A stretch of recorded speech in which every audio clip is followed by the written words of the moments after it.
by design, you are already a data controller. And I hope you know that. You're harnessing information from your members. You're probably processing about 1,000 records of citizens. These 1,000 records already are a responsibility to you, and they could potentially put you in a very dangerous spot.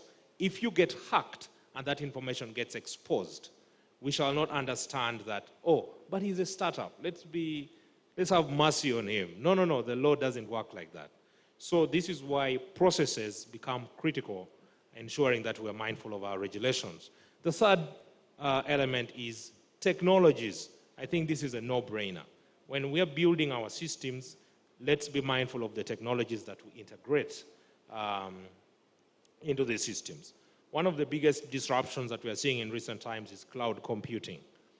Where are you hosting your infrastructure? How secure is the cloud service? What are the reviews like online? Okay? Over and above the cloud, we are talking about even in your office. Are you using the basics? Let's talk about the basics. Antivirus. Okay? Many of us, the best thing we do, man, first get me that crack. You have to think about your solution at a global level. You can't be using cracked applications on a product that you want to sell at a global level, okay? So if you want to go global, you have to start thinking global, even from how you procure your basic security solutions. So when we are integrating and seeking to build resilient startups, resilient companies, let's think about these basics. Now, something else I would also want to share is around secure coding practices. Because you're working under pressure, you probably have a deadline from an investor, you go and pull out some random library and feed into your application, okay? You haven't checked the security frameworks around that library. You don't even know who has built that library. You're simply integrating it into your product. You are going to get hacked and you will not enjoy it. So secure coding practices are something that we strongly encourage for startups, for innovators, technology builders. Let's make sure that we are building within a secure mindset. So in a nutshell, that is what I would say when it comes to us building resilient infrastructure for our companies. Thanks, Emmanuel. And see, our audience is clapping. That is a topic that everyone wants to understand and know about. If I may come in as well. Huh? Yes, Michael? Yes, you've talked about coding and the ones behind that. But again, there's another important element, that security. Sorry, Michael, could you move your mic closer to you? Okay. They say security, like they say usually, it starts with you and me. As a user, you also have to be very, very careful on how you handle your information. Otherwise, it could easily be misplaced and misused by the bad people. Recently, I had an issue. My son came to me. He wanted to download music, and he was required to pay. So he came to me and said, "Daddy, I need to download this music, but I need to make payments." Then I asked him, "How do you make payments?" He said, "I think you need to have a bank card." I said, "Hey, okay." I thought about it. I said, "Okay, my information, my bank information is very vital. Much as I don't have too much money on my bank accounts." So I told him, "Okay, let me go to office and look for my card, then I will come and we make payment." I came to office. I had the card with me, of course. But I came to office and thought about it. When I went back home, he actually even sent me a message on WhatsApp. "Daddy, remember to come with the card. I need to make a payment." I went back. I told him, "I've been looking for a card and I didn't get it, but I will again go back and look for it the following day." So what I did is that because I have about 3 bank accounts, I almost emptied the other account that I'm going to use with him and left only the enough money that he needs to make his payment. So yesterday I went back home with a head high. I was like, "You, Gabe, where are you? Come and we pay." So we made the payment, but the account that I used, I know there's no money there. So I know that for the next 1 year, even if someone wants to hack, he will not get anything there. So in other words, the users are the first line of defense when it comes to cybersecurity and protection. Thank you. Thank you, Michael. So, thank you. So actually, I am very happy that we have a lot of startups here. And I've deployed startups under my company. So I want to emphasize what my speakers, my fellow colleagues have not said. When we look at the era of digital innovation, I don't think that you can be a startup and get worried about cybersecurity. Take, for instance, people who are deploying at AWS. Every day we are innovating, but are you aware of those innovations? And then, I don't want you to focus fully on cybersecurity, on product. We have to focus on the customer. And you may argue with me, but I've gone through his office, NITA and DHI of the government evaluation of my system. But these are things that a startup you shouldn't really fear if you are following with the digital innovation we have.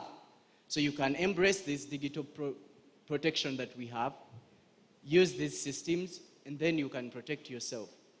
Secondly, I don't really agree with people thinking that a user can have a choice when it comes to protection. We have it, but I have downloaded VPNs where I don't take even a minute to read the privacy, and I just accept.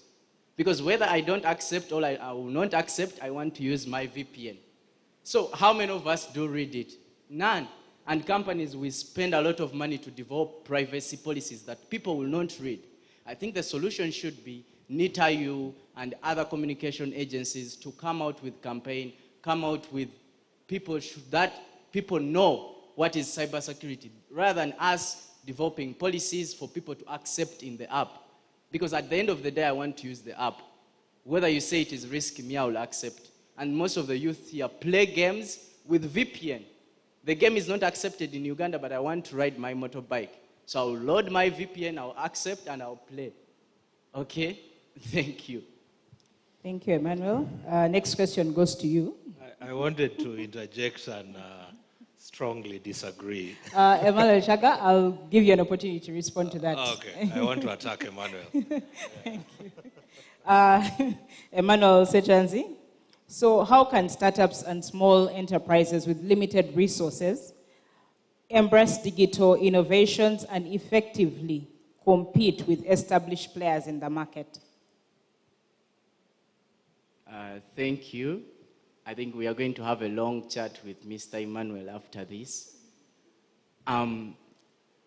Moderator, I want to thank you, and I want to say that startups, we are at the very best advantage of our age to compete with anyone. And this is because digital innovation has democratized the way things run. So take, for instance, Uber, or Airbnb, or Jumia. So in the recent years, to be a startup as a shopping shop to sell clothes, in order for you to accelerate your sales and then scale up, you need to put different branches in Mubende, in Kalamoja, wherever. Now, I can have one shop with hundreds of markets because I can use Jumia, I can use online shopping to sell my products. And in the ecosystem where I come from, we name it the startup environment. That is India. I don't think we can compete with it here in Uganda because we are rating at 39%. And when you look at them, you find India is characterized by cottage industries. Someone makes nails, he sleeps here and his small factory is here. But he can supply up to 10,000 people because they are using Amazon and they have their own app called Flipkart. So this shows you how you can compete. Secondly, I want to say that there is something that is affecting us, that people want to acquire these startups. And I don't want the big companies, traditional companies, to just acquire, but we can work as semi-independent. The other importance you have as a startup is like you can customize, you can enter a new market, you can adapt very quickly. As we are building Ugavax at Medref, we were competing with different companies from US, from Sweden for the project. But these companies are big companies and they have a bigger code base for them to customize according to what Uganda needs. But because I'm a startup, if today Uganda tells me, no, we want this page to look like this, or if NITAU tomorrow comes and tells me that we want you to deploy to our servers, we don't want you to use AWS. I'm a startup, I'm going to adapt very quickly. Compared to you telling that to WhatsApp, that please WhatsApp, you have to deploy your database in Uganda. You see? So we have an advantage that we look for new markets easily, we adapt quickly, and then we have the advantage that the digital market has opened us to a level with the traditional players. I want to tell everyone that the digital revolution we have today has made sure that startups can roll out into market with limited funding. My first product that won the National Innovation in India, actually, I'm happy for that. I'm the first black person to win that, actually, first Ugandan. So the first one, I did the whole startup and deployment with 1 million Ugandan shilling, 20,000, because I had free credits from Amazon. But in the recent years, we couldn't do that because... Michael doesn't believe you. I don't know why. Why? No, he can believe because... I think he feels like you're sounding like a motivational speaker. I started this restaurant with 1 grain of rice. No, it's not a motivational speech because that is why I'm here. I'm going to be in Michael's office soon because I have business with NITAU. So he will find me. That's what I said in a joke. Most of the people, when they wait for me, they think I'm a big person or I'm 33. Same thing I faced at the Digital Health Conference when I was presenting. People waited for me to present this solution at the conference with Minister Jane Ruth Acheng, and they thought I'm very big or I'm 33. But I'm 21, I'm not going to hide. But we innovate, not so? So, and this is one of the things that we are facing in our community, that the big players that are available, they undermine the startups. But this is the reason why we are disrupting everything. Airbnb, when it was coming, Marriott, Serena would have not thought that it would disrupt them. But I'm not also booking in Serena if it is there. Okay? So now, what I wanted to sell us, I started my first startup with 1 million because I got credits from AWS. That is much better when you mention the credits. Yeah, I have credits. No, that is better. It felt like I started my restaurant with the 1 grain of rice. No. Oh, yeah. Oh, no, it's not 1 egg. That is the importance of digital The credits, innovation. yes, that is a good idea. Please. I'm feeling like we are going into a debate. Yeah, we can interject, but I want to give my experience from a startup. And I hope everyone is a student here. So this is what we are going to face with big players if we go to this. And that's why AWS is helping every startup. Because if I come to NITAU, I don't know what will happen that side. But now people are using Renew, Rock Telecom, and AWS. And now we deployed it, and it was the win of National Innovation Challenge for student SSIP startup. And from there, we had 20,000 and the coders that were my friends. Right now, we are building Ugavax. For the success story, Ugavax has been evaluated to a national level deployment in 2 African countries. But I don't have VC fund. It has been bootstrapped by a student, which means I've not exceeded $2,000 in developing it. But it has been on how we give our vision to fellow youth to come and develop, and how we use these free tools. I don't know why a youth here should develop a business website and then put it on Hostinga to pay monthly when you can host it somewhere free. You understand what I'm saying?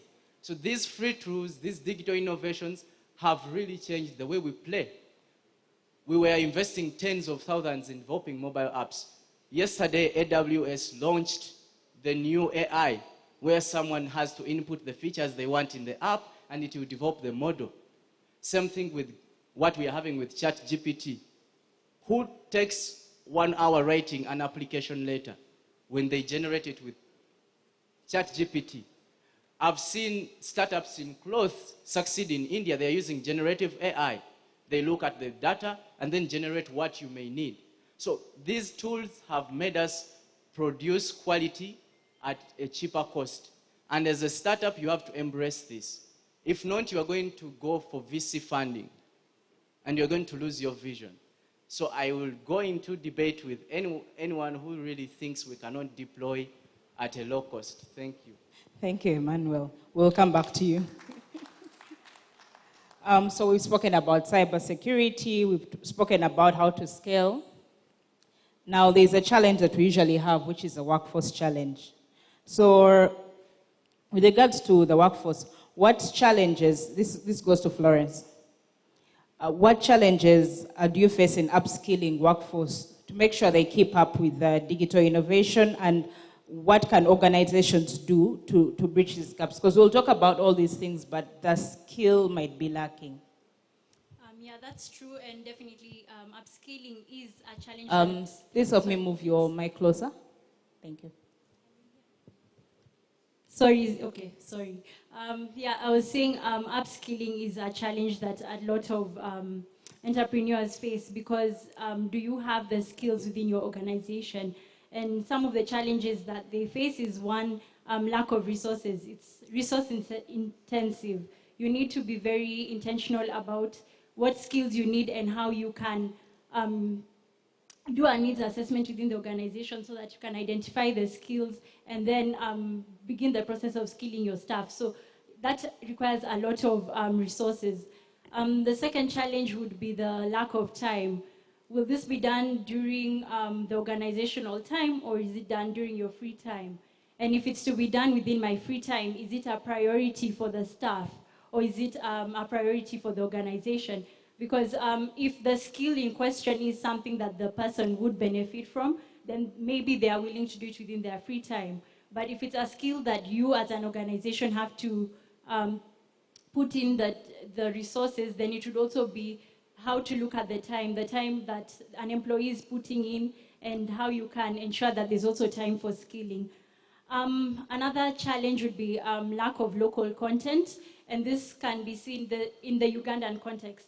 Is there content that's relevant to the context within Uganda? So for instance, if you're doing a virtual reality training, do we have local content that you can train your people with, or is this a gap that we need to address? I'll talk about the final challenge, which is again a social cultural barrier. This is in terms of the culture within the organization, and generally the culture as we as Africans. Within the organization, do you have a culture where you're encouraging innovation, or is this something that's done as a by the way? Or do you also stick to traditional methods of doing things? Are you the type of organization that's like, this is how it's done, so you don't encourage innovation? So when it comes to the culture, generally the culture, we as Africans, there's a lot of, have we embraced technology? Are we embracing innovation? Or do we want to be just the way things, do we want to do things the way they've been done? So I think those are the four main challenges I talk about right now. So how do organizations bridge that gap? So first of all, it's about being intentional. You need to look and do, within your organization, you need to do a needs assessment. You need to look into your organization and determine what gaps exist within the organization. So for instance, do you have the skills? For instance, if you need someone doing coding, do you have someone who's able to do that, or do you need to then invest in that? And can you do that through skilling the already existing, or do you need to expand the organization? Do you have the resources to do that? So again, it comes with looking, one, for resources and being very intentional with the resources for upskilling, but also just doing a needs analysis and determining what needs to be done within the organization. Then again, there's the cultural shift within organizations. A lot of organizations like tried and tested methods. They like doing things as they've always done throughout the years. So it's important to build a culture of innovation within your organization so that you can embrace it, as the theme of this whole week says, adapt or get left behind. Thank you. I have another question, but that will be after. Michael Newman, my Mozongo friend. So what role does collaboration and partnerships play in accelerating digital innovation? And how can industries, academia, and government collaborate to foster innovation ecosystems?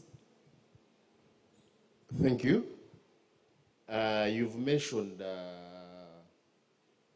three key pillars that we need to focus on, or have been focused on by a number of economies, developed economies especially.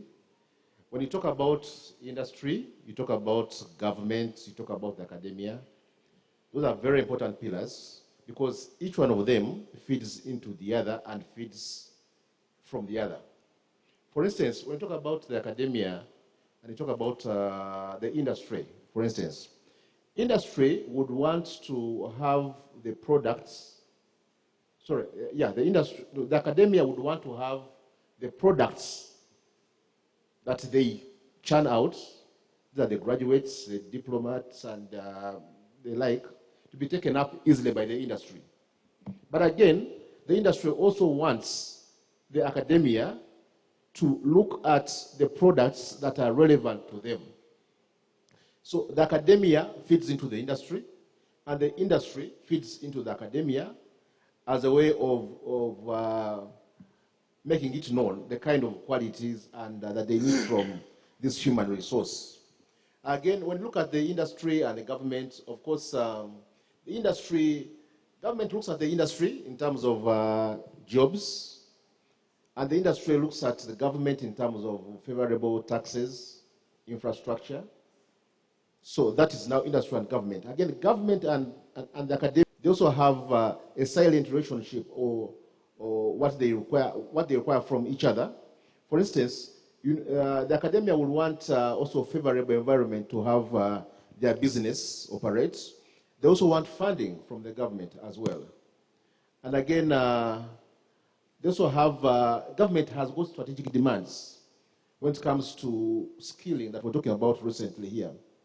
And the only way you can do skilling is by you working with the academia to ensure that they do skill and churn out the products that you see as relevant for the development of the economy.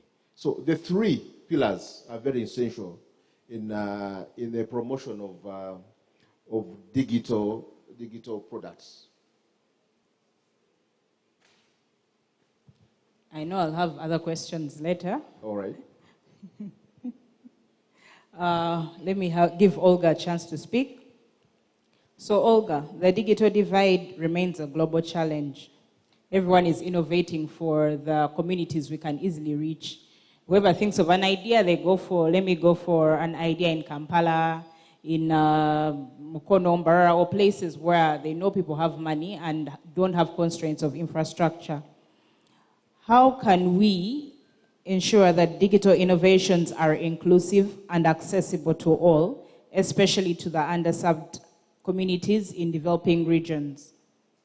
And I thank Phyllis because her idea goes to the underserved and the served community, but mainly to the underserved. But this question is for you. Thank you, Alan. Bridging this gap cannot be done in a vacuum. It's multifaceted. So I'm glad I'm on the panel with everybody here because I would need partnerships from NITA-U, partnerships from Enable, partnerships from ITC, YSA calls me, because one of the best things we do is global collaborations. Once we do have those global collaborations, we'll bridge that gap because everybody is coming to the table. But how do we bring it down to the innovator? The innovator is also having that mindset, knowing that, okay, I do need to develop localized innovations. This can be done through simple innovations where instead of having only a web-based or iOS or Android app, I also have a USSD option. Because the people who do not have access to the internet might have access to USSD. But then in the grand scheme of things, you'd need infrastructure development. This is where my friends like Michael Newman over here come to play, where you How do we talk? How do we get NITU on the table and we say, how do we expand the broadband network? How do we make sure that we have free Wi-Fi deep down in Moroto? Yeah, that's a question that those are things that come to the table and we talk together through. But then one of the other things is having the innovation hubs and incubators, really. This brings me joy because, yes, we have innovation hubs are now spreading out. They're getting out of Kampala, and because, like, giving an example of Hive, we have a location in Barara, yeah, and if we go to the other hubs, there's also in Gulu, in Jinja, so they're spreading out. But so when we have these innovation spaces spread out across the country, it forces a space where creativity and creativity happens and fosters entrepreneurship and innovation. So having those spaces available also helps a lot. The other thing is affordable access.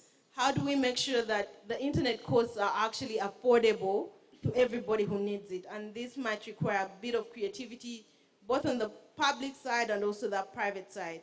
So how do we make sure that if I am in, say, I'll keep going back to Moroto, but if I'm saying Moroto, how is it, can I have a lower tariff than the person in Kampala, for example, an internet tariff?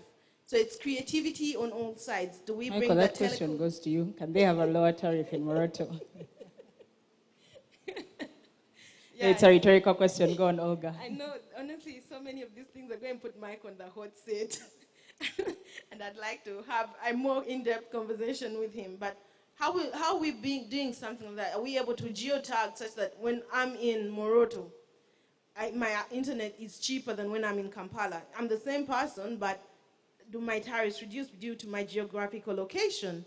Or because I'm from Kampala, I can afford it. Even when I go to Moroto, it remains the same.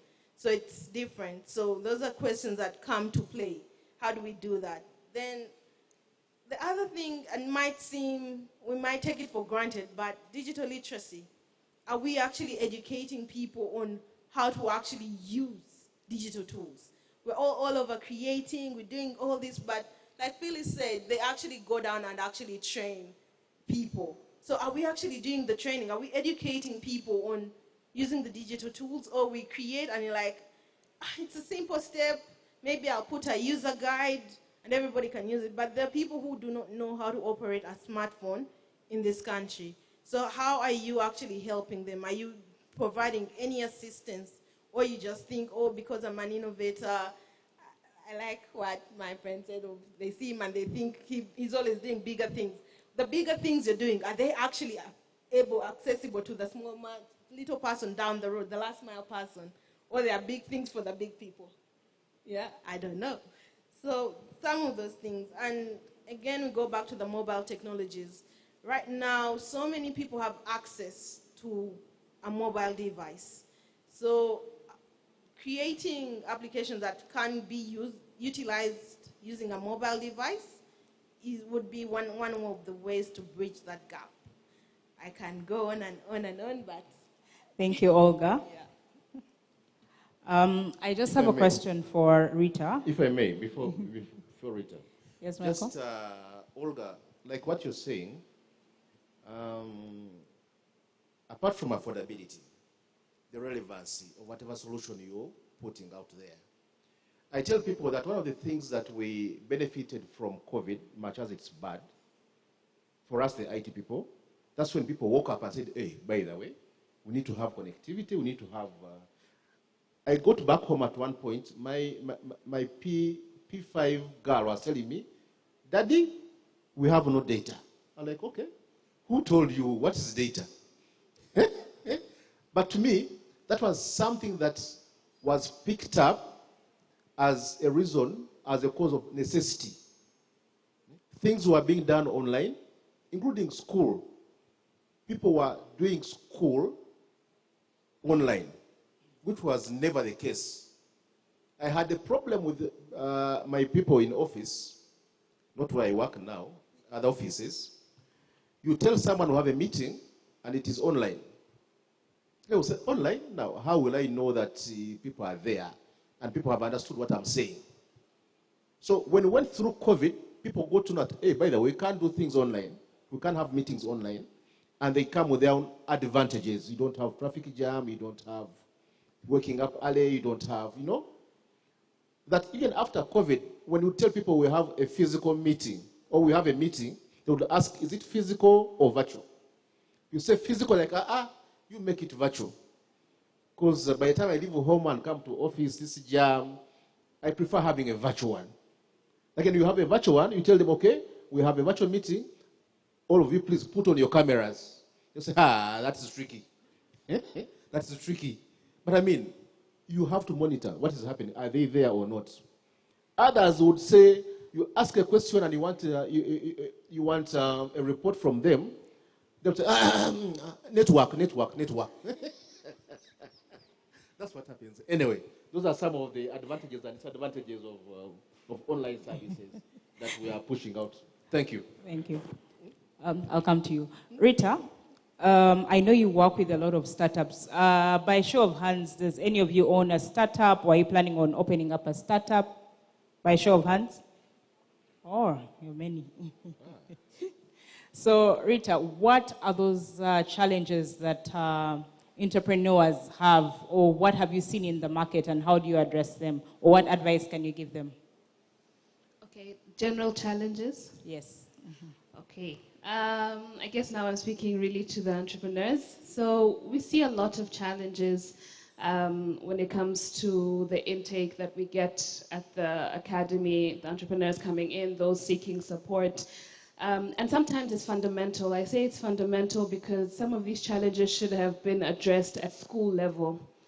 But unfortunately, because our education sector is not catching up as quickly as it should, you find that as maybe a partner pushing towards incubation or acceleration, you're doing the fundamentals of saying, okay, what is your business model? Are you building something that is viable?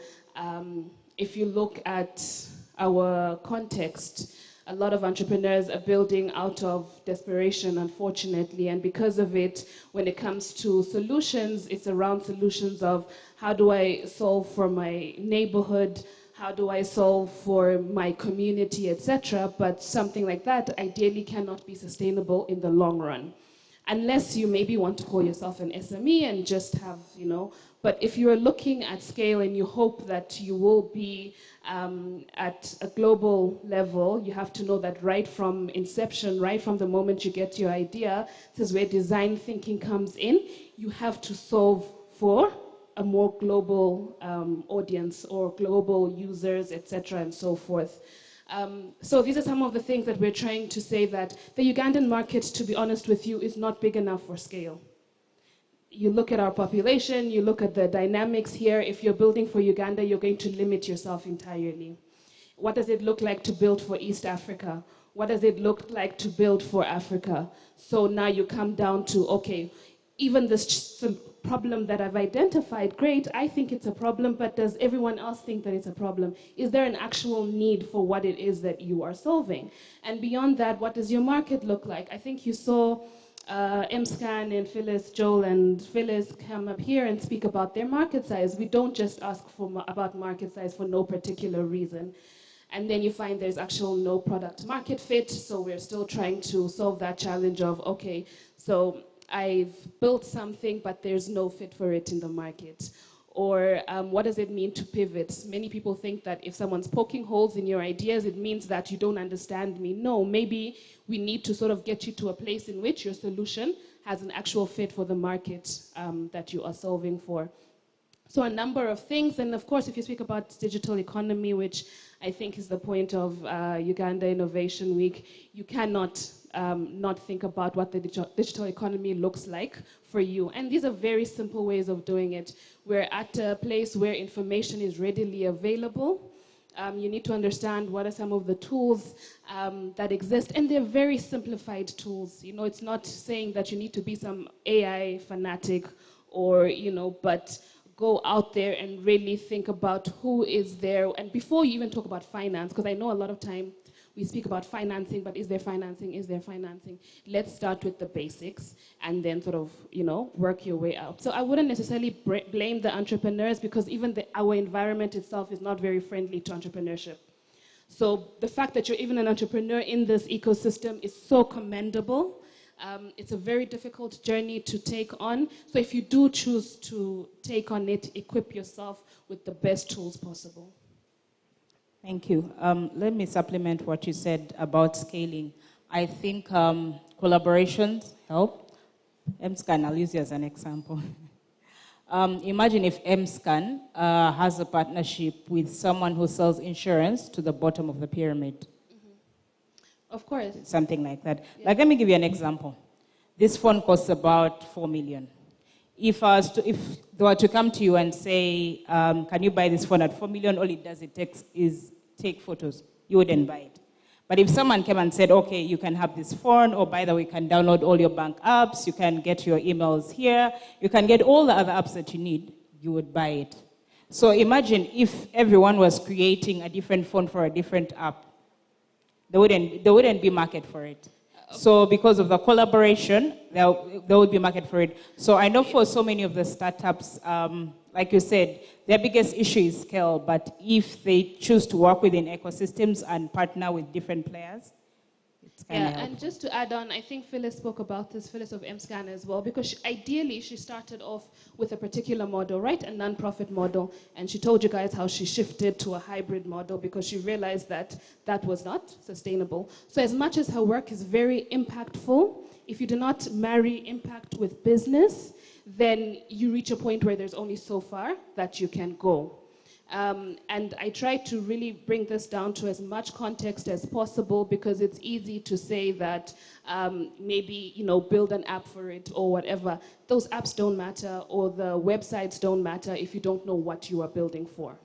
Or if you don't understand, how do I ensure that I get this thing up and running to get the impact that it needs? And we shy away from business and from money conversations and all of those conversations because we think that impact is the only thing that Africa has to offer, Yeah. If I may add Thank you. Your question on some of the challenges that we face, I wanted to speak a bit on the element of mentorship. For very many of us, we have this crazy, amazing idea in our heads, and we know that people will love it. Well, that's not actually how the market works. So while you're there in a race to get your product out into the market, how many people are you talking to about this product? How many of your customers have reviewed it, even if it's just at conversational level? I know as Ugandans, we're very polite. We always want to say, yeah, it will work, it will work. But the point is talk to the actual potential users and find out really, will they love the product? Would they pay for it? How much would they be willing to pay for it? Now, this kind of conversation most times is contextualized when we bring it down to a mentorship framework. If I recall my story, when we were building Milima, for the first 3 years, we were lost, confused, disorganized. Probably even, I don't think we knew exactly what we were doing. Until 2019, when we signed up for a business training program with Shona. I haven't seen them in the room, but Shona have been very, very pivotal in our growth. So we were enrolled to a very intensive bootcamp program for about a year, exposed to a lot of investors, exposed to mentors and coaches and all of this. It significantly transformed our growth pattern, our way of work. Some of those very coaches became our first investors. Up to today, we are still together with all of them. So this goes to most of us here. You are an innovator. You have your very amazing plan. You're thinking to yourself, well, I'm not from a very connected family, so I don't even have anyone to work with. There are so many of these incubation programs that are here right now that you should be talking to. Do not operate in silos. Do not work silently. Whether you think someone will laugh at your idea, at least give them the opportunity to laugh at it. Yeah? And if they're not going to laugh at it, well, the better. One way or another, by the way, someone will laugh at your idea. Let's first agree on that, right? Yes, but we are not here for that category of people. We are here for the people who we will work with. And then, of course, be open to criticism.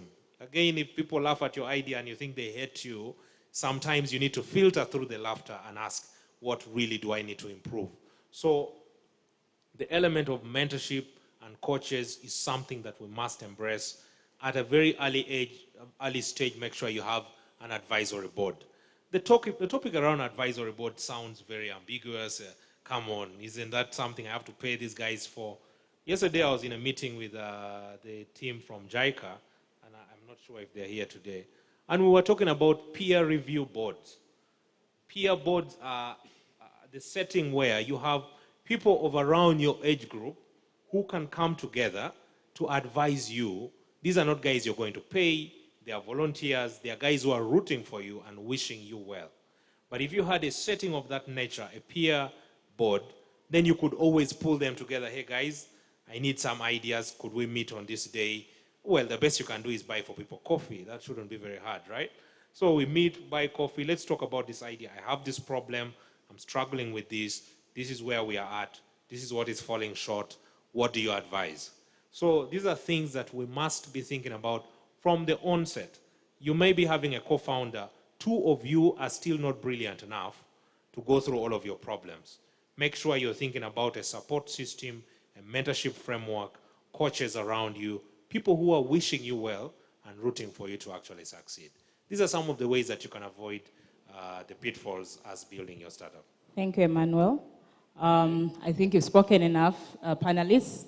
Time to give the audience additional questions to make you speak more. I would like to take about 6 questions because we don't have that much time.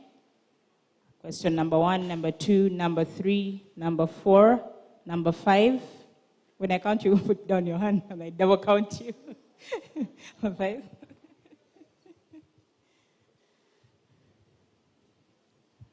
And number 6, okay.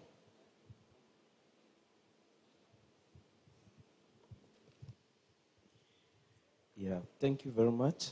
My name is Edward Malunga. Mine is more of a comment than really a question. However, looking at disruption through digital technologies. Sorry? Sorry, just put the mic closer. We can hear you. Okay. Looking at disruption through digital technologies, as the panelists set the pace of this conversation, I felt there were different stakeholders in this panel, and we could have different roles that we play as the different stakeholders to look at how we can harness the power of the disruption which comes through these digital technologies. I sat down here, I put myself in the shoe of the startups, the innovators, and I was looking at what can we do as these disruptions are coming. Some of the points raised by the youngest panelist, they are true and they speak to our hearts, who are the innovators. But however, if we look at the government side of things, I think government is looking at having autonomy over our country, our economy over time. We have looked at issues of sanctions over time because we have some countries have depended over infrastructure that is in another country. All they do is cut you off. Our guys are young. I think they are coming up. We need to still support them and fit in the framework that the government has laid for us. And then the innovation centers like Hive and so on. There is a role that they can play. So my point is that can we have that understanding that each and every of these stakeholders have a role to play. And as innovators, we need to appreciate government in what it's doing, appreciate the innovators in what it's doing. Lastly, I would say these disruptions are true. Like from our startup, if you look at, we had planned to serve, when we made our first pitches, they are telling us you must have a market, a direct market that you want to serve.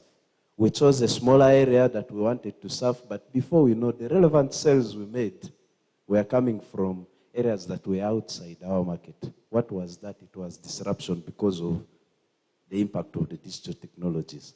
Again, If you look at currently, government says ICT is relevant.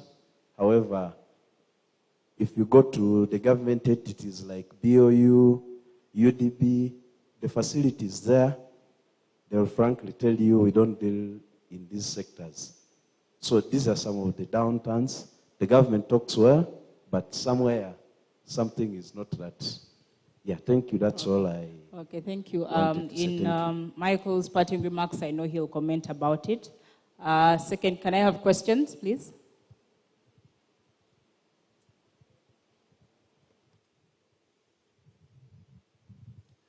Yes, hello. My name is Mark. Mine is not particularly. When you're introducing yourself, I think it would also be great to tell us where you're coming from. All right. So that it would resonate well with the panelists. Name is Mark Kawanguzi. I come from Kiseka and Company Advocates. Just put the mic closer. Yes. I know that DJ is playing Louder now? volume. Yes. All right. Mark Kawanguzi is the name from Kiseka and Co-Advocates. So mine is not particularly a question, but rather a comment, especially in regards to something that Mr. Doughton talked about. You see these policies, the private policies and those terms and conditions, much as very many times we all ignore them, they're actually quite important. Number one, if I am going to keep your data or have your information, I think it is important for you to know that I am actually taking the necessary steps to keep it very safely. So we have to give them a lot of time. We have to even update them continuously to make sure that we are doing the right thing on our side. And we pray that you also accept them so that you can what? Work together. Yeah. Thank you. I've gotten enough comments, at least two. The next should be questions to the panelists. Thank you so much for the opportunity. My question is going to Michael and Emmanuel. So the question is, the training is being done. Two Emmanuels. There's All the of young them. Emmanuel and the the discussion slightly is older. within cyber. Cyber security. Yes. That's Jaga. So, how are we bridging the gaps which are being left between those one in villages and also in schools? Because she was talking, Dalton was talking, Alga was talking of digital literacy. How best are we reaching schools? Then another question is coming from, I'm a business mentor in schools, but we normally face challenges with school directors and teachers. You're forced to hand a project with students on a theory, not practical, without ICT integrated. How best can we bridge that gap? Thank you so much. Thank you. Maybe I'll let Michael answer that before we go on to the next person. You don't have the answer. Sorry, Emmanuel. What I would say is the responsibility around cybersecurity education, user awareness, is something that should be collective. As a private sector, we have a part to play, and Michael is best to speak from a government perspective. But I know that there has been a lot of joint effort. For example, NBS has been running a campaign called Bearer Steady. These are campaigns designed to create fraud awareness so that people are mindful of where you could potentially be defrauded. Milima Security partnered with several agencies, including MTN, Liquid, the Ministry of ICT itself, and we ran what you call the, the National Cybersecurity Awareness Month. That's in the month of October, which was quite impactful. But again, still it is not enough to address all the concerns. So out of these efforts, hopefully we can inspire more and more people to start speaking around issues of security, helping even the least, not the least, but the last mile user be mindful of their security. Our grandmothers in the village are being defrauded of their mobile money accounts. You see that. So there is no longer a limit to who could potentially be a victim of cyber attacks. I know the government has a very big part to play, but on our own as the private sector, we should also be using these very tools. As you're building your applications, you should also be teaching your users that this is how you stay away from cyber attacks. Because those very applications, if, for example, your user gets defrauded while using your application, are you aware that you will be on the line? Did you know that? Yeah, I was using this app for these guys, but some hackers broke in. I think it's these guys who stole my money. As simple as that, you're suddenly a victim of something you have no idea about. So you contributing to the overall awareness and helping your users be mindful of where their attacks could come from is one way of adding to that brick. But it's still a lot of work, and really it's a collaborative effort. Thank you. Another question? Well, good afternoon, ladies and gentlemen. My name is Bernadette Ojao. I'm the team lead and founder of Wabibi Pads. Wabibi Pads is a pads making business, so we try to solve the issue of poor menstrual management among women and girls. So my question is directly to Rita. She's mentioned some of the challenges that entrepreneurs face. I can relate, okay? But my question would be, how are we helping the entrepreneurs? For example, I am an entrepreneur. I have stayed in Kampala, but I am from Moroto, okay? So I would want to ask, among every one of us here, who is from Moroto? Anyone else? So you see, I am representing a district that gets less opportunities like these, okay? So even though we are trying to leverage digital technologies, not everyone has the opportunity to having a smartphone or a laptop, etc.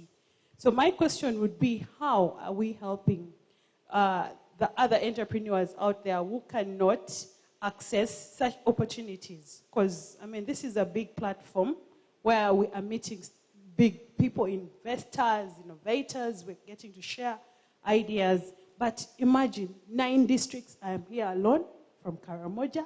This is disappointing. So it comes back to you, how are you, why is it that the people back there don't get these opportunities, you know? Why is it that it's only us that are in the central that are getting everything, yet we have very many innovators out there who can actually become big, let's say big innovators, create big ideas, solve real life challenges and that. And of course, also, in terms of balancing family and work, I'm a parent, okay? But this has been one of the biggest challenges. I have had to leave my little kids every time to go out there and hustle. Sometimes they go out for months. So at a point, I sit down and tell myself, I think I'm quitting. I have to choose between my children and having to create a solution. So I would like to know how we're being helped in, you know, managing such challenges that we face. And of course, another would also be, do we have anyone here who could actually help connect us to other countries? Because we have these opportunities, we have these innovations that would want to push out. I would give an example. About a month ago, I was in Turukana, that is in Kenya. I went, talked about Wabibi, and they were very welcoming of the idea. But then, imagine, immediately I got an order of supplying 16 schools, but they needed me to be on ground. So there is going back and forth on paperwork and all that. So I'm thinking to myself, I wish I had someone who could actually speak out for me or make it very easy for me to be able to get into these markets. Just like you said, we are innovating within our neighborhoods, and it's not enough. The market is getting done. Literally, the competitors are also not seated. So those are my few questions. So that Rita doesn't forget her question. Let her answer that. Yes, I only have time for one more question. We have about 6 minutes till the end of this panel session. Okay. So Rita, please keep it brief. Okay. Firstly, well done on Wabibi Pads. I've heard about you as well, so great work. In terms of, yes, that regional reach is super important. I'll speak from the perspective of the Youth Startup Academy Uganda, and that's the power of collaboration. So through the various partners that are part of the YSAU, the Youth Startup Academy Uganda is not limited to Kampala. So we're present central. We also have presence eastern. We also have, so we've had a reach within Jinja, we've done Gulu, we've done Barara. So basically we've been quite intentional in ensuring that we reach everyone and not just limit that towards Kampala as an urban area. Again, and I think this comes back to really equipping yourself with the information on what are the available opportunities.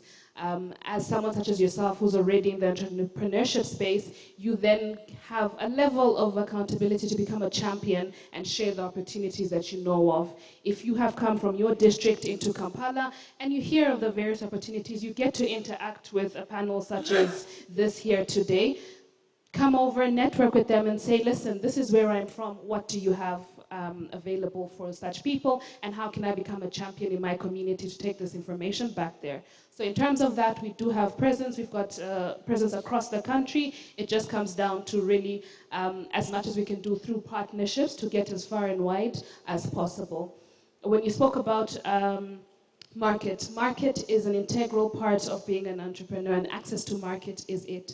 For any ecosystem support organizations or anyone that is supporting the ecosystem, access to market has to be a key part of the program that you are providing. How we do it is that we take our entrepreneurs to various platforms around the world. We've taken them to Morocco, we've just come back from Korea, for example, and this is really just feeding into the aspect of having that global mindset, but also global partnerships. So this goes for any other partners who are here or maybe sitting in the room. How do we begin to integrate access to market as a key output of the programs or the support that we are providing to entrepreneurs? Where it comes to family life balance, like I mentioned, the moment you're an entrepreneur in this space, immediately hats off. This is a lonely journey. It's a very difficult journey. You find solace in community. Find community. Find people who are going through the same thing that you are going through. We don't talk enough about mental health and what does mental health look like for the entrepreneur. So there are spaces that exist that are willing to support you, that are willing to talk through your journey. But this is a choice that is made, and I don't think it's a choice that you make lightheartedly. It's not going to be easy, but 100% the rewards of it, at the end of the day, at least should give you some sort of comfort. And knowing that maybe for your children or for your family, you're breaking barriers and proving that this is possible. Yeah. Thank you, Rita. Maybe you could share a website or email address where to contact you. Yes, so you can contact the YSAU is housed at Hive Collab. So Hive Collab is our local implementing partner. So you can go over to Hive Collab. You can go over to the website as well. You can reach out to me. I will connect you to whatever relevant person you need. We also have a call that will be going out in a couple of weeks. Look out for it. It will be a call for our 4th cohort. So we're taking in our 4th cohort soon. If you are an entrepreneur and looking for support, go on all the platforms, on all the Hive Collab platforms, and look out for that call, then apply. Thank you, Rita. That was Hive Collab, in case our accent confused you a Oh, bit. yes, sorry. Hive Collab, local implementing partner. Olga is here, so you can speak to Olga about that. Thank you. I just have one more question, time for one more question, because we're out of time. Yes, my name is Isaac Odong. I'm a business development and marketing manager with Service Corps. Now, my colleague Emma, who's also my OB from way back, talked about cybersecurity, and often we miss out on something very key that I want to talk about that I had the opportunity to share. Now, often when you talk about cybersecurity, you talk about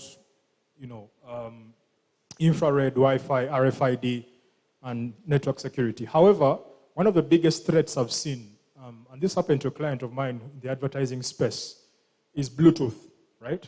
And I'll just share 3 examples. How many of us know what a Flipper Zero is? You can see. How many of us know what an Ubertooth is? How many of us know what Elite cables look like? You see, so these are things that look like the stuff we use every day. An Elite cable is like a USB that you can attach your phone to your computer. However, it has only one task: picking your data and transferring this data to someone else. It could be remote, okay? An Ubertooth looks like a flash device, looks like a flash disk rather, but with an antenna. Someone comes over and says, I need to have internet. Can I connect to your laptop? And they're picking information off that. And this is what happened to this person. Someone walked into their office and said, I'd like to have internet. Can I connect on your laptop? And their server crashed, okay? And a Flipper Zero looks like, how many of us have seen those devices where we put so many SD cards and connect to a laptop? That's how it looks like. But if I move with the Flipper Zero across this room, I can pick all your data, your cell phone data, your pins, your email addresses, all that. So I wanted us to take note of that, that much as we talk about cybersecurity in that angle, let's also be careful to note people who just move around and say, I'd like to charge on your laptop, or I'd like to have free internet, or I'd like to transfer a device. Most times you need to be careful for the things that you put on your laptop. Thank you. Thank you. Looks like I have about 3 minutes, and I'll use 30 seconds, starting with Emmanuel. Just to give parting remarks, either where people can find you. If you're exhibiting, let the audience know, just in 30 seconds. Thank you, Isaac. Isaac's thoughts are very valuable, especially when it comes to the general awareness. It's a very broad discussion, especially when it comes to knowing how to detect and avoid and stay clear of threats. Milima Security and Milima Cyber Academy conduct extensive trainings on cybersecurity, and it's something that I would encourage for your organization. There are several very detailed practical training programs. When we say practical, it's not in the sense that we're going to teach your secretary how to hack, but at least your secretary should know how to detect a threat and how to respond to it in a guided manner. Thank you, Emma. How do they contact you? You can, let me give you my number. I'm actually going to give you my number. You can write it down, 0701 58 11 57. That's my personal number, but it's not on WhatsApp, so you have to call me. But our office is in Chiwatule. You can always pay us a visit. Our website is milimatechnologies.com. You can always reach out to us, and we see how to assist you. Thank you, Emma. Rita, you didn't feel like you needed to give out your number. I'm kidding. Yeah, no. Yeah, no, I'm sorry. kidding. Florence, next to you. Over to you, sorry. Okay, my parting shot would be to also not ignore the legal issues. There's people who've pitched to people and ended up having their ideas stolen, so it's important to take note of that. And I'm happy there's a lawyer in the room that you can consult on those issues. I work for Enable. We have a booth right outside this room, so please visit us. Thank you. Thank you. Olga? I am with Hive Collab. We are at Kanjacha Street, Kanjacha House, 4th floor. Please pass by when you're in the neighborhood. But as a parting shot, we are all responsible for our own innovation. So, and Olga, please move your mic closer. Sorry. Okay, what I'm saying is there are so many opportunities out there, and we can all leverage that. And if we leverage them using technology, even the better, because the scalability of that product is much faster than if you're moving a physical product. So let's embrace technology.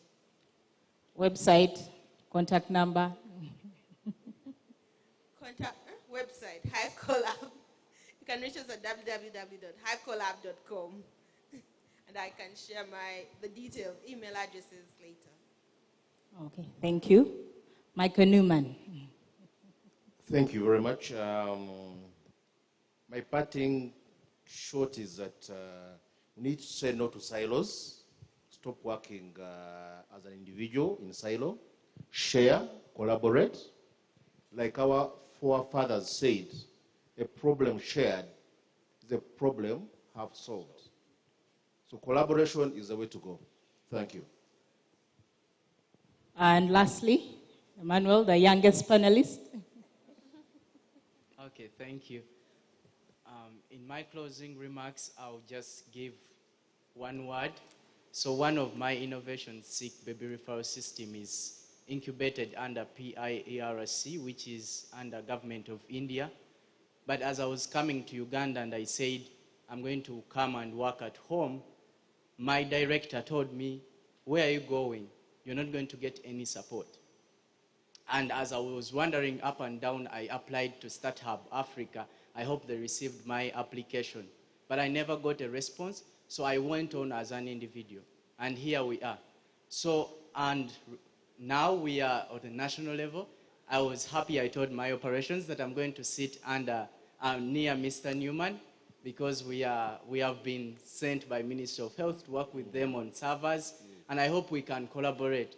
But I do feel him, the man that was there when he says that there is still a gap with collaborating with government arms, and I'm a success story. So you don't need money to be an entrepreneur, you need an idea. And let us change this, that in Africa we can't do anything, because that's what they call us in India. And it pains. So seeing it here, it pains. So young people, you have everything in your hands. School directors, I'm a student, I'm a medical science student. We are disruptors. Today I have my final year medical exams. They were pushed by the university because I have a national level project. So you can disrupt anything in school. So the directors should know that. Thank you. Be careful what you say. Okay, a big round of applause to our panelists. I know this was a big panel, a panel of 6. Thank you so much. Thank you so much for your time. Our theme today was disruption through digital technologies, embracing the edge of digital innovation. I hope you learned something. If you haven't, some of them are exhibitors. They've shared contacts. They've shared their other details. Please reach out to them. You can reach out to them after this panel session. Again, my name is Alen Najoko. I've been the moderator for this session. Thank you so much. I think there's a group photo at the end. I don't know. Okay, thank you.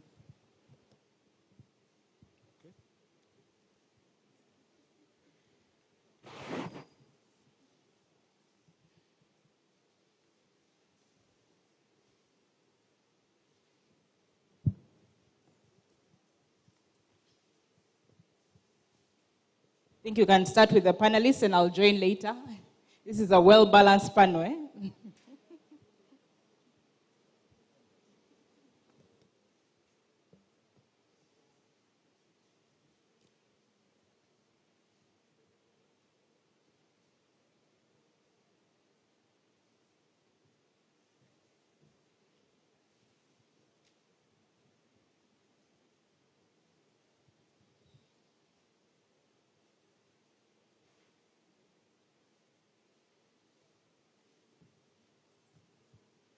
All right, thank you so much. I'll kick you off my stage. Thank you for your engaging conversation. A round of applause to our partners.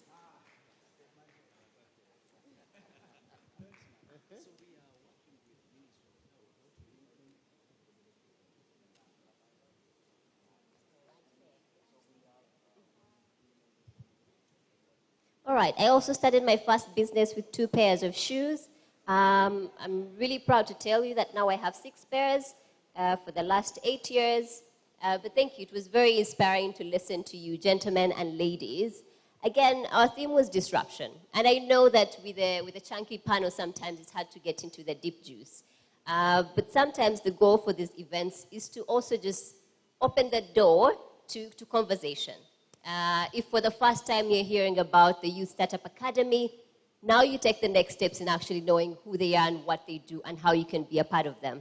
A lot of you, I don't know if you've heard of NITAU, and now you know that there's a government arm that's really here for our connectivity. Quarrel with them, hold them accountable. They're here today, so grab them in the corridors and tell them your pain points. You've heard from the Innovation Village and everyone else who was on this panel. We're all referring to MSCAN, but if you're an innovator in that space, you can also lean into a conversation with Phyllis then. How did you do your first speech without stuttering? And it all doesn't have to be finance, right? It's the small things that really build our businesses. So I hope while we're glossing over the conversations, that they'll still be meaningful, that you're forming relevant connection and partnerships. Without using any further English, because I'm running out of words, I'm going to let Rita just introduce the next conversation, which is hearing from the entrepreneurs and learning from their journeys. So take it on. Hello again. Yes, so I think the next conversation is very rightly timed because there were so many conversations or questions around what are the challenges of being an entrepreneur today. And the person that I'm going to be speaking to is a great fit for this conversation. A great fit for me too because I've walked this journey with him right from ideation. So the entrepreneur that I'm going to call up, I met at ideation stage. And today he's doing amazing things, and I am super proud of him because we can all sit up here and really tell you what that journey looks like, but who better to hear it from than someone who's still walking that journey. And so I would love to introduce to stage Anatoly, the founder of Uganda Technologies.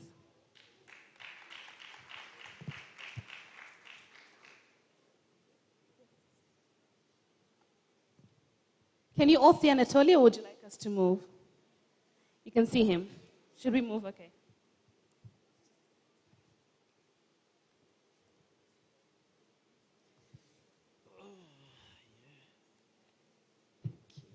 As you see, Anatoly has come equipped. Lesson to the entrepreneur, never arrive unbranded. Bring your products, talk about your service everywhere that you go, but Anatoly will tell you more about that. So first, I'd like to ask you, Anatoly, to just introduce yourself and what you do. Yes, hello everyone. It is really a pleasure to be in front of you. My name is Anatoly Kirigwajo. I am a computer scientist. I did computer science, that's in Makerere University. I also trained with the Royal Academy of Engineering in the UK. But most importantly, I've tried out startups, like 3 of them before Uganda. And right now I'm the CEO and co-founder at Uganda Technologies, where we are building digital Askalis for your communities to keep you safe. Yes. Amazing. Thanks, Anatoly. So the first big question, really, you said you're a computer scientist. What brought you down to this road of traveling a very interesting journey of being an entrepreneur? Why take on that decision? Yeah, so for me, I think the reason for me to join entrepreneurship was an advantage for me to join Makerere University. I was not very, very fortunate to study in a very good high school or even a primary school, but I think the idea and the biggest opportunity came when I joined Makerere University, and I was fortunate enough to do computer science. So going through programming and working through with our lecturers and discovering that I could actually design myself my own VLC that we used to actually play music was a very interesting opportunity. So, but in semester 2, we had Microsoft that joined us at the university with their program, which was called Imagine Cup. And Imagine Cup was a regional competition where they would actually come and get people from different universities and make them to think and then create ideas. So essentially, the one who would win in Uganda would actually fly to the US to the finals. And for me, that was the introduction of tech entrepreneurship within my life. And I remember the first solution we thought about during that time. I think everyone knows that if you had a smartphone, it was hard really to hold battery. The battery was really, that was around 2014, 2015. So you would have a battery, you use it for 4 hours, and then it would actually black out. We're using used phones, not really new phones. So my idea was to understand, because I did physics, was to understand how I can actually convert sound energy and then had a piece of hardware and then charge a phone. So literally, if your phone is about to black out, just connect my hardware and then I'll correct your voice, convert it through my hardware, and then instead of the phone shutting down, I'll start charging. So that is the idea that I started with. I pitched it in Makerere, and then unfortunately we were third. And then there's a very interesting company called Matibabu. They took first place and they went to the finals. So for me, that was a very interesting way for me to join entrepreneurship. The idea did not actually kick off because the amount of sound energy we needed to charge a phone using our electronics was equivalent to that of an aircraft taking off. So for some reason, we ditched that idea. But again, like we walked through another journey with another problem. I don't know, Rita, I used to see you putting on specs. Today you don't have. But I think 2 in 10 Ugandans you find, at least you find a few of them putting on specs. It is the same facts here. And our goal was to understand how we could handle eye defects, most commonly trachoma, which is trachoma and cataract. I wanted to find out how we could diagnose these at an early age. And then a professor from Makerere called Dr. Quinn from Google actually, he had introduced us to programming language such as artificial intelligence, where we're learning machine learning. So I wanted to use image entrepreneurship journey. And yeah, I worked for some time. As I was working, I would walk into talks like these ones. I see great entrepreneurs presenting, but I felt what some of the people were presenting was lacking, and I could actually enter that stage and I would mean something. And that is when, like 9 months into my very first employment, I left my apartment and went up country for Christmas. And as I reached there, I was enjoying. I received a phone call from my neighbor. Hey, Anatoly, how are you? Do you know that your home is open and empty? I was like, no, you're kidding me. And again, it was very true that actually my house was broken into, and all the money almost I had worked for my first job had actually been taken through break-in. And it kept bothering me for about 3 months until when I said, developing ERP software in this organization is boring. And I think they didn't pay me they delayed paying us for like a month. And that's the time when I said, I think I should really leave and go kickstart what we are building as Yunga. So for me, that was the biggest inspiration to kickstart what we are building right now. Wonderful. So basically, it sounds like you're a seasoned entrepreneur, Anatoly. I think there's so many lessons from what you've shared. Firstly, we see a lot of entrepreneurs who become very invested in their idea, because you mentioned we did this and it didn't work, so we moved on to the next thing and that didn't work, and then I identified a need coming from a personal situation and I was able to solve around that. So what advice would you have for someone who, oftentimes we see many people coming into the academy and they have this idea and you see that it's not feasible, but they'll, follow through for the next 10, 15 years, whatever it takes. At what point does an entrepreneur sort of disconnect the emotional connection that they have to the idea that they have, or and decide to pivot? Is it something that you would encourage, or would you say just, stay the path of what it is that you want to do? And secondly, just to add on to that, you mentioned again that Yunga was birthed out of a personal experience. What does that look like? At what point was it, okay, if I've gone through this, how do I know that other people have gone through this? Is it worth solving? So, yeah, that's a good one, Rita. So, for me, I think in regards to product development and growing a startup, I would tell you that maybe you're very attached to your product because maybe there's still a knowledge gap. We are not still exposed enough to understand what works and what doesn't. But maybe to run you back what Yunga does right now and what it was before.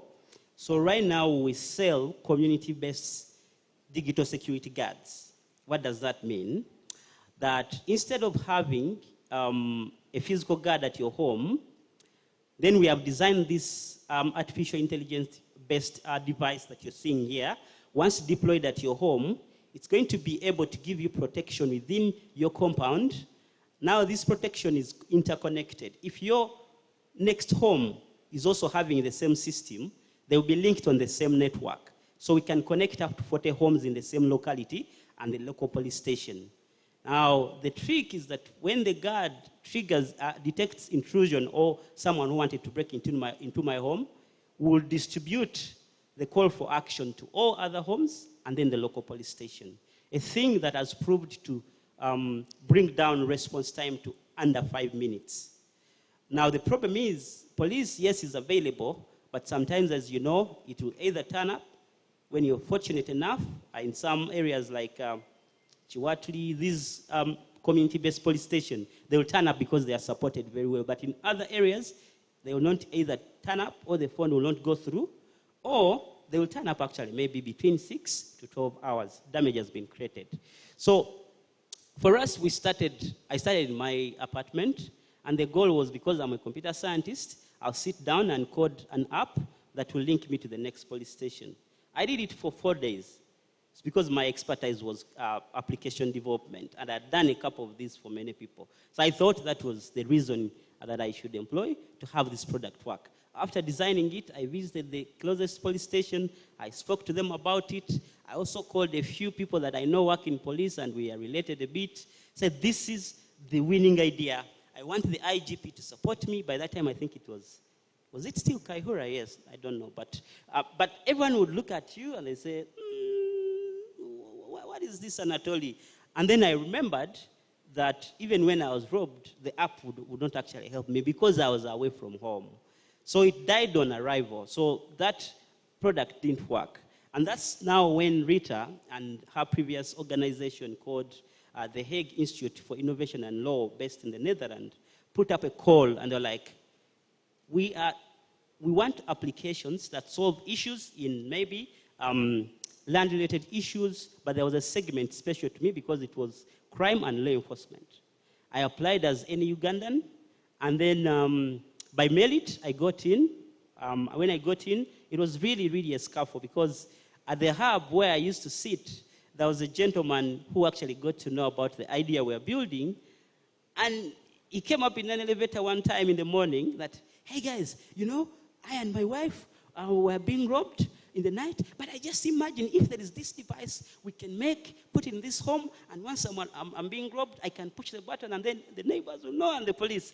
And the guy told him that, look, there's a startup here that is already doing that thing. He said, no, I can also build it. I have my own money. I'm not asking anyone, you see. So, and I think I had burnt all the money for my runway, the money that I had saved after my first job. And it gave us a lot of scaffold there. So I said, now what should I do as an entrepreneur to really get on top of the game? And the guy also said, I can even get part of his team members to join me. I have the money. So it was a bit difficult, but the ultimate goal that came into my mind, let me go and have an IP for my business so that when this guy actually comes for me, he won't be able to operate it. Now, meanwhile, we have all applied for this application. Same accelerator, same program. And it was chaotic. But anyway, at the end of the day, I went to family members. At the hub where we used to sit, they would tell us, the first fundraising round is family and friends. And I said, let me try this thing. Let me go to my family and friends and try it out.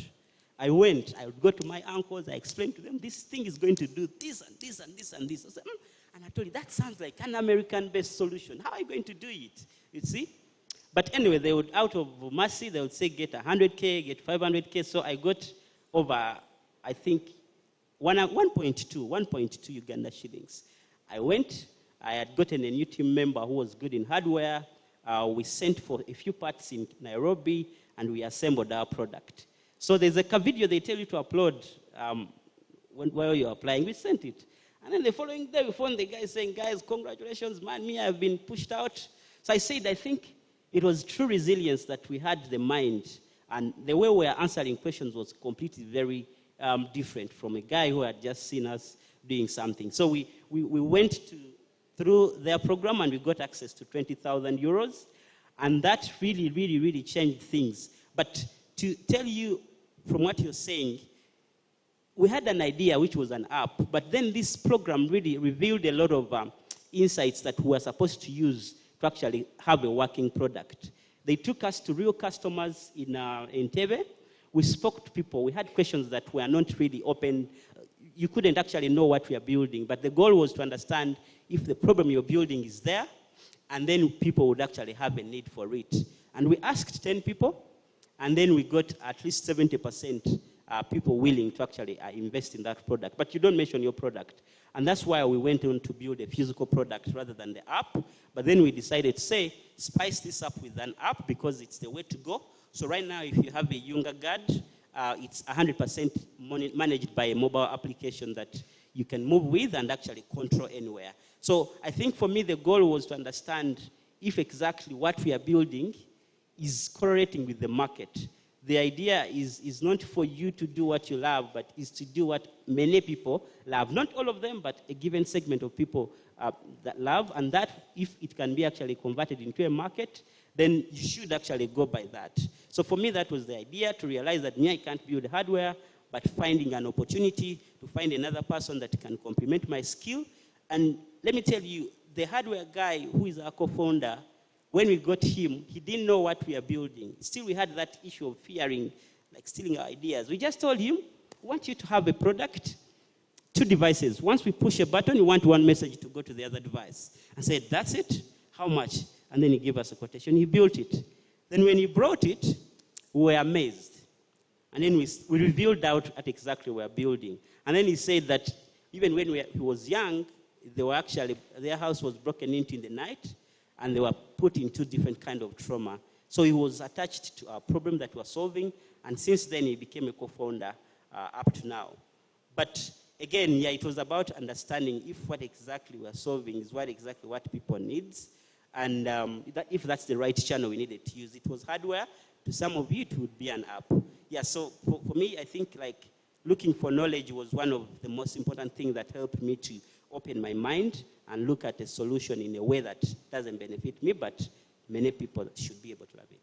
Absolutely. Thank you so much, Anatoly. I think there's so many gems in there. We see a number of entrepreneurs who come in and say, I don't want to share my idea. What if someone steals it? What if they take it?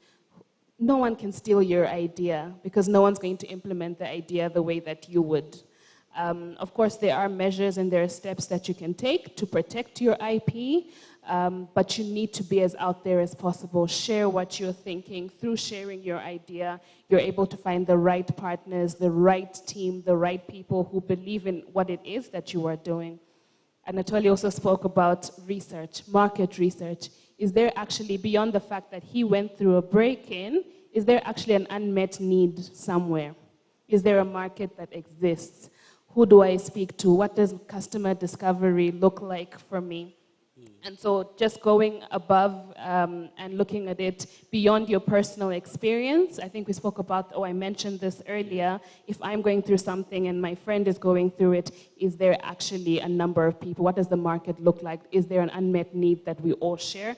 And how can I solve around this? I think you also spoke about the role that school played from, university and all of that, finding opportunities that exist. He saw a call, he said, hey, there's a call, there's an opportunity, let me just go out there and apply, and it's very interesting. Again, I'll keep saying that I met Anatoly at Ideation, and the number of pivots that he's made since then is incredible. So to be as open-minded as possible, to take in the mentorship and the support that you're getting, to really refine your product as much as you possibly can. Yeah, maybe Rita, I'll again share some experience that I got while working with Hill. Hill is a justice accelerator, actually.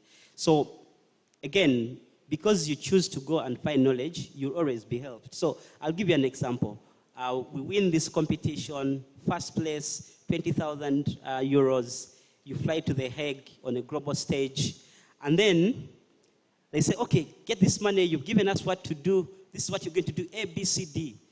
And then, but these guys don't give you this money at once. I think we're getting in trenches, maybe 10,000. And then we built these very first 25 units. We were very happy. We went to Chigo and Tinder. And because we were so skeptical and fearful, we didn't even ask these customers that, please pay us. We thought that a pirate is always free. So we went confidently and we told these people, please help us. There's this product, we put it in your home, it's going to help you like this and this and this. Like, oh, I don't need to pay anything. We said, yes, you don't need to pay anything. They would say, but then why is it very ugly? Or like, that's why we don't want you to pay anything. Because it was in a wood, and then the buttons sometimes you would push, and then they would fall into the device itself. And then guys gave us an opportunity to pirate in 25 homes. Now, we came back with a very interesting report to readers, and we told them, guys, they told us, how many customers do you have? 25. They said, okay, that's interesting. We love that. How much money have you made, Anatoly? Like, money? No. These people are just helping us. We're just trying out this idea with them. They say, you know what, Anatoly? You're not going to get this second funding because we don't think this is a charity. Part of pilot was actually to test if people can get money from their wallet and pay for what you're building. We got so much pissed. We went down and said, but these guys don't understand. This is Africa. Things are hard. At least getting this in people's homes should be enough to let them know that at least we've tried. No, Anatoly, we have said we don't think people love your idea enough, and we don't think that they will pay for it if you didn't pilot the costing and pricing. And that was so painful. But again, one of the mentors, again from the same institution, came and said, Anatoly, don't just feel so furious. Just let's understand this. How can we change they have told you they want you to sell. So what can we do? Instead of saying it's not possible, what can we do? And then our idea was, can we go back and speak to other people? But then they give us pre-order, and then they say, because the thing was really terrible. I was really feeling so sorry to ask for money from these people. You would push a button, and then one message to reach another home and police, it would take almost like 2 minutes or 3 minutes. And then once you push a button, you would keep saying stories to these people until when the message actually does what? And then as you're telling your story, then you'll be like, oh, you see, now it has gone. So it was very, very terrible experience to tell these people. Now, there's another gentleman, again, who said, Anatoly, I work with NTV, and this is a very wonderful story. I would want you to tell your story. Do you think we can go to Chigowa and shoot a story for you? I said, oh my God, yeah, this is wonderful. Again, for me, it wasn't about the customer. I was like, okay, we're going to shoot this story and then share it with the funder who will be excited and gives us our last money, the money that is remaining. We did that.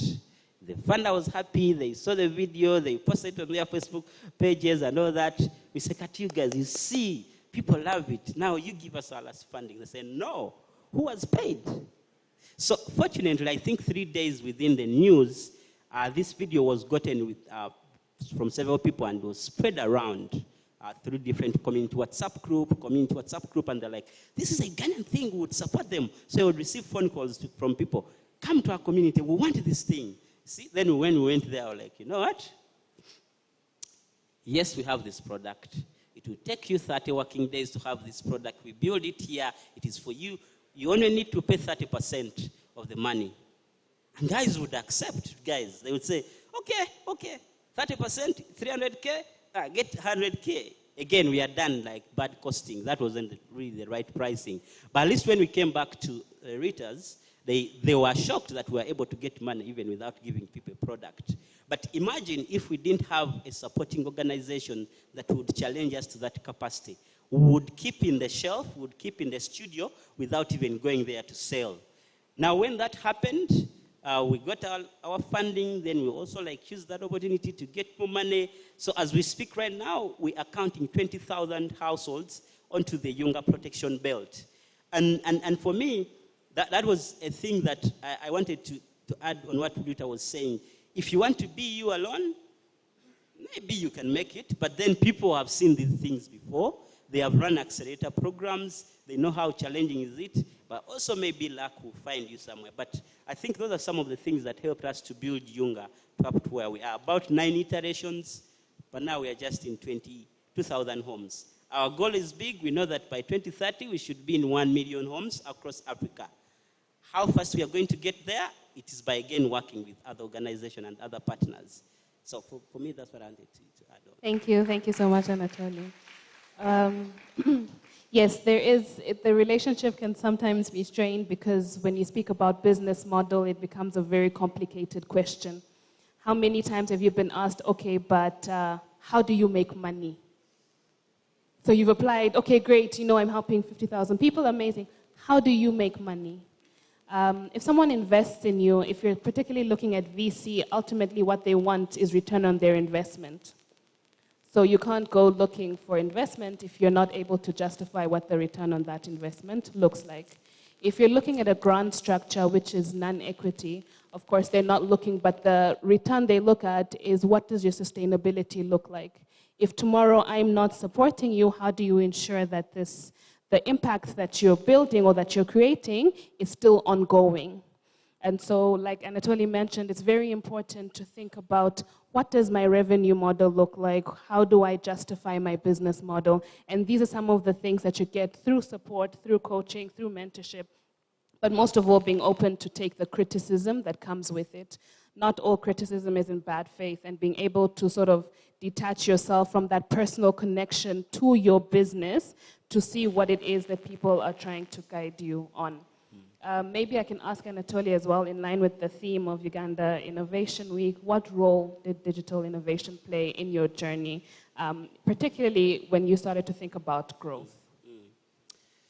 Yeah, I think if we can do a rewind of maybe a decade ago, and we think through how we used to communicate, how we used to work, you can, and then we rewind so forward currently, you can see that digital innovation has been at the forefront of really shaping the mindset and how we operate at the moment.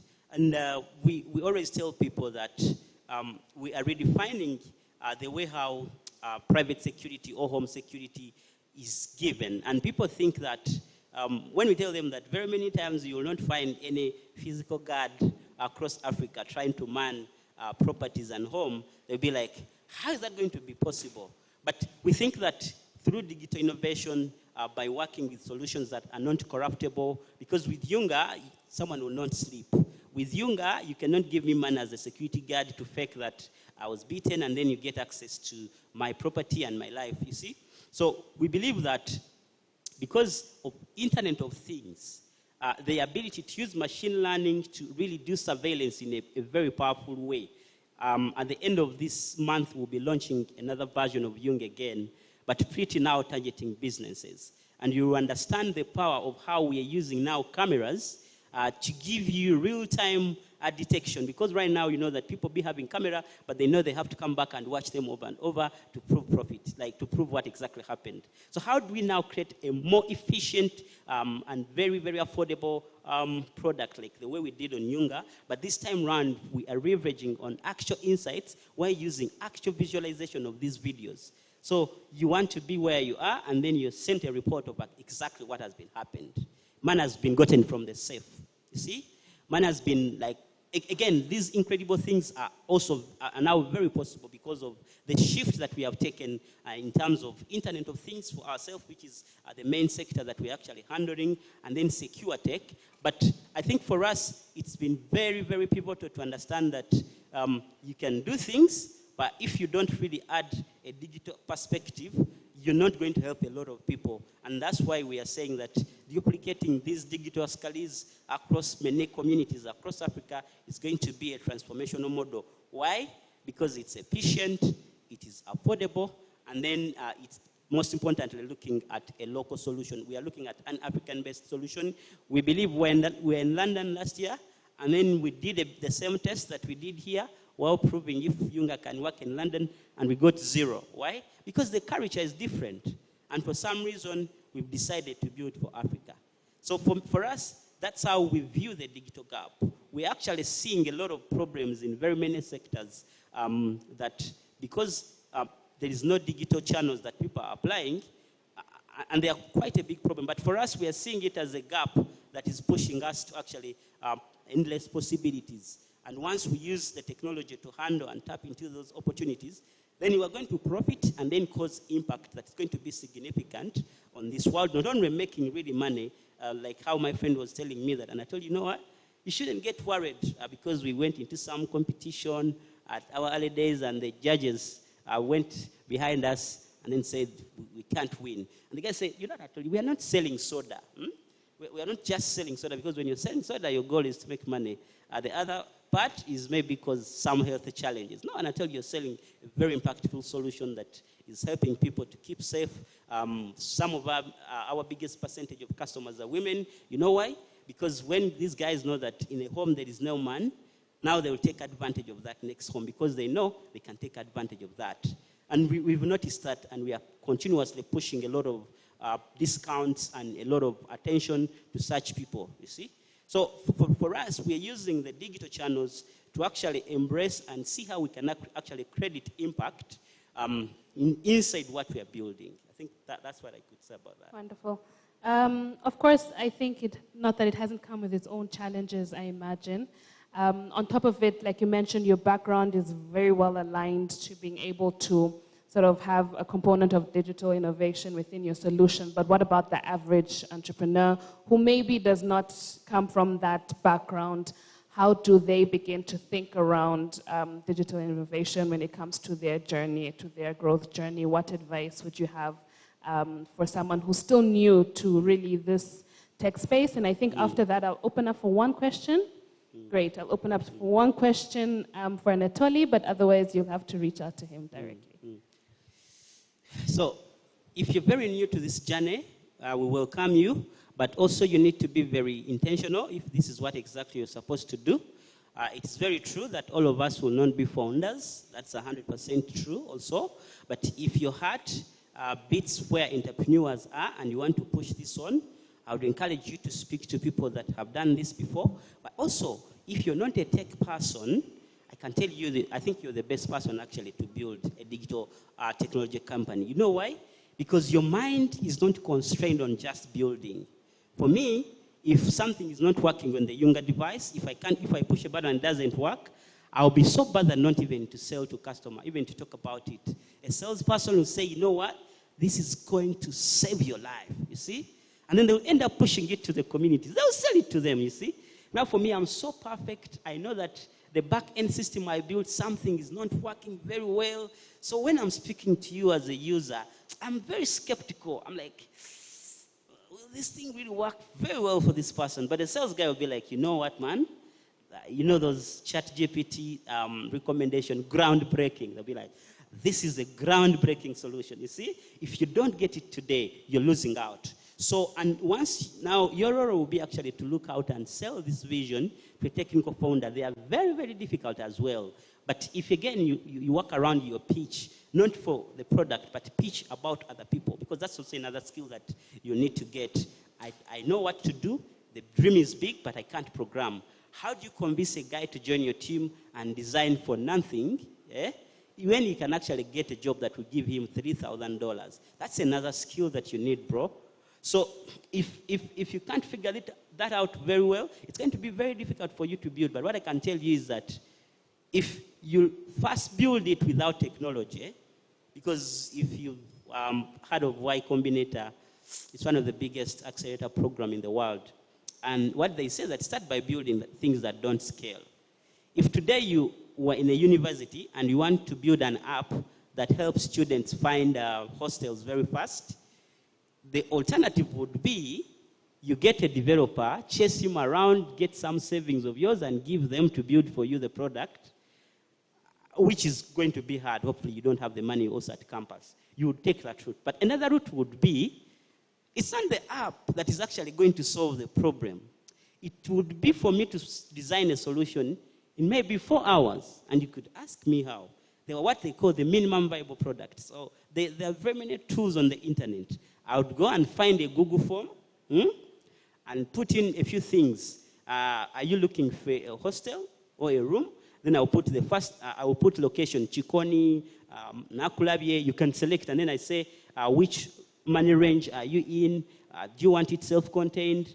And I would send this Google form across WhatsApp groups. And this is now there would be the mobile app that I would be building. Send it across to my people that I think that would want to find an hostel room within their community or within their hostel and campuses. So once you send it and you're very sure that this problem exists, people will not think about, hey, this guy should have built an app. No, they'll basically get that form, put it in, fill it, and you'll see that on your computer. And then for you, what you're going to do, you're going to just manage it manually. Get a phone call this landlord who is actually having this room, and do that. Now, what's going to happen is that it's going to be very tedious, but once you go to a developer and tell him, you see, I've been able to make 1 million in commission by linking students to hostels like this. Because these guys also are very smart. They will see that, oh, this thing has been able to work like this manually.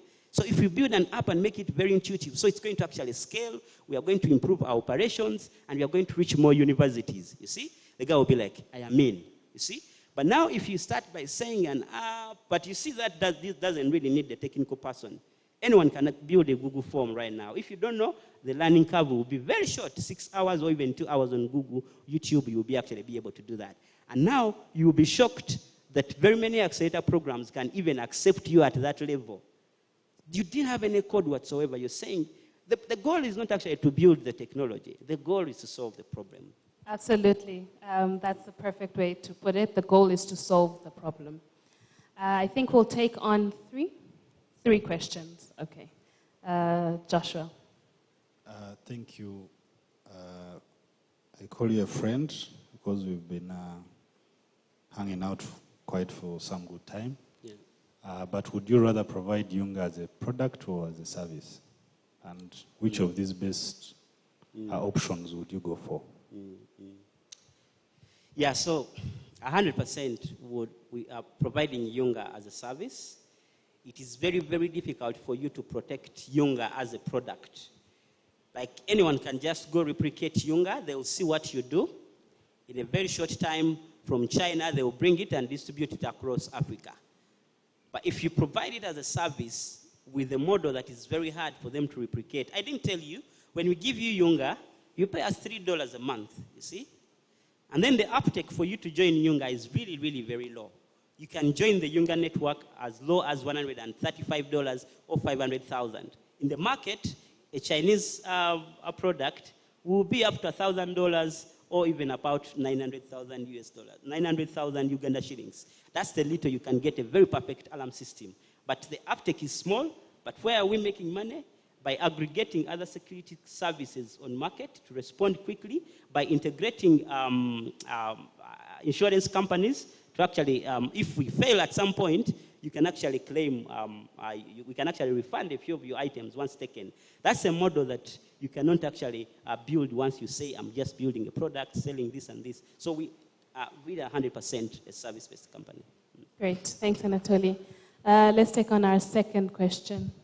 Hello, I want to ask you a question. When you were sharing your story, I want to ask, how does someone who is in IT, how do I know that the solution I have is a tech solution, but it could, how do I tell if the solution I want to create is a tech solution or a tech entrepreneur solution? Because as a developer, or I might have a solution that is not feasible on the market, like the market doesn't require it. So how do I tell that if I create this solution, the people in the market will desire to use that solution, so it could become an entrepreneur solution? So how do I tell the difference? What's your name again? Martin. Martin. So Martin, what I can say to you is that there are known formulas that you can use, and people like us are able to actually help people around. But for example, you need to know that, how you know that a product, if you're a tech person, what you have in your power is the ability to scale this problem. But then at school, you are not taught about how to discover problems. But now you will need to go back what people call maybe survey questions. But our survey questions as tech entrepreneurs that we use are not the ordinary questions that people ask, you see? Our questions are very simple. Speak to someone, engage with them about their problem, not your solution. Because now you want to find a problem, solution fit. But you want to first know, is this problem that I'm talking about so big that people will get money from their pocket? You ask them questions like, Anatoly, Martin, when was the last time you encountered such a problem? You'll be shocked. The guy say, no, I've never encountered that problem. Or he will say, I did. And then you'll be like, what was the hardest part about solving that problem? You see? And the guy will tell you a few things he has tried to actually solve this problem. You see? He will actually speak to you, other people in the market that are trying to actually help them fix that problem. You see? And then you'll be like, what would you do better if you were to improve this offering that you're using to solve your problem? And he will tell you, and you'll be like, yeah, I'll do this and this and this, but I am constrained by this and this. So the goal for you is to compare what you want to design and what they're actually revealing. Don't ever speak about what you're building. They're going to be biased. And if you continue to apply to some of the applications, like where Rita used to work, they will show you something called the MAM test. I know that Rita is my friend. Today, if I built a new company and I came to her and I spoke to her, I said, Rita, I am building a company that takes people to Mars. I want to really outcompete Elon Musk. You know what Rita will say? And I tell you, that's great. Why? Because we are friends. You get it. So there's what they call a mom test. Your mom will never tell you this is terrible. You see? He will always want to encourage you, but through encouraging you is actually destroying you. Because the day you build that product and bring it to your mom, because he just said it out of love, he will not even use that product, you see? So the goal is to hide behind a technical and psychological mind of a user. They are terrible at building the solutions, and I want to encourage you. Ask them about the problem.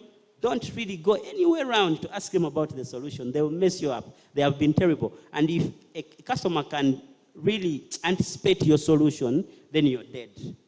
A customer you need to go to them and be like, wow, you sure it can help me like that? You see? Then you know now you have a few years to sell to these people. But if they can really think about it, then you're late. Don't even try to go there. So I think we can have more time to discuss. We have a few hours. As a founder, I have a few hours. I have helped a few companies come up. But if you're interested, we can have a few time and see. Wonderful. Thank you so much, Anatoly. We'll take on the last question. Thank you so much, Mr. Anatoly. My name is Abaho Regan Kashoma from Moni University, one of the co-founders of Get Cassava from Arua. Now, you've shared a story that is quite similar to what I'm facing through and what I'm going through. As a startup, we feel so much lost into the marketing. You feel like your product, maybe reach at a time you feel like people are not getting what you are trying to advertise to tell them. But now, I'm asking, what are some of the strategies you can advise me? Wonderful. Yeah, so I'm happy this is the last question. I don't mind. So the thing is, I once had a person from insurance company coming to me to sell to me life insurance. And at the end of the day, this person really criticized me, how I have really demotivated him. Why are you saying this thing doesn't? Now, if you're solving a real problem, my brother, my sister, the goal is that don't even struggle with those that don't understand you. For the very big time, take a few weeks, but when they get a visitor in their home, what's that? This is Yunga. Okay, I might need that. You receive a phone call. That's your next customer. That's your next customer. So the goal is that if you ideally find the problem right, and that's why that is very critical. If you are able to nail the problem, not for every Ugandan, by the way, for a very small segment that will actually give you significant amount of money. For me, I believe if you find a market that can give you $100 million in a company that will convert you into a unicorn, but it's also okay if you actually keep and be an SME, you see? But if you get the first point right, and you see people starting to have what we call a market fit. Don't market before you find a market fit. A market fit is something where you will find people are using your product, they love it, they give reviews. Kasinje recently did a tweet advising people about security. That's a former police officer. And then some of our customers came into his comment and be like, you've talked about very many things that can help people about their home security. I would recommend you try out this product called Yunga. It's a great product that communities are using to solve crime at a low cost. And you guys, we just saw people coming to our inbox, and guys are trying to convert some of them. That's the kind of product that you would think of, you see? So for me, I think that once you nail it that way, don't worry, if you're a technical person, once you get a market fit, people love what you're doing, go get a marketer, a seasoned marketer, they know what to package things, and then they will actually make you now millions of money. But first fix the problem. Okay, I can see that we're in trouble. So let me start by really thanking Anatoly for taking the time to come and share bits of his journey, yes. It's really great because the best way to learn is peer learning. This is what I believe in. Someone who's walking a similar journey as you, get into community and get as much help as you can. Anatoly, lastly, how does someone get in contact with you? How do we find Yunga? Yeah, thank you so much. The biggest gift that you're going to give us guys right now is at least go make a tweet about Yunga, right? Make it right now and say there's this guy who has spoken very many things. I've understood a few, but I think you should check out Yunga. Another one is that we are also exhibiting. There's a gentleman, Ntege. We have a store there. If you want to know Yunga in details, pass by. You want to buy it for your mom, you want to buy it for your business, yourself, go buy and yet get exclusive information about the digital scully that we are selling. Ultimately, may the good Lord be with you as you kickstart your journey in entrepreneurship. It's beautiful and challenging, but the rewards are really worthy. Thank you. Thank you so much, everyone. Have a wonderful rest of your day. Thank you so much. I'm going to make you stand here and take a photo. And since I'm exploiting being the Vice Chair of Setup Uganda, I'm going to join your photo.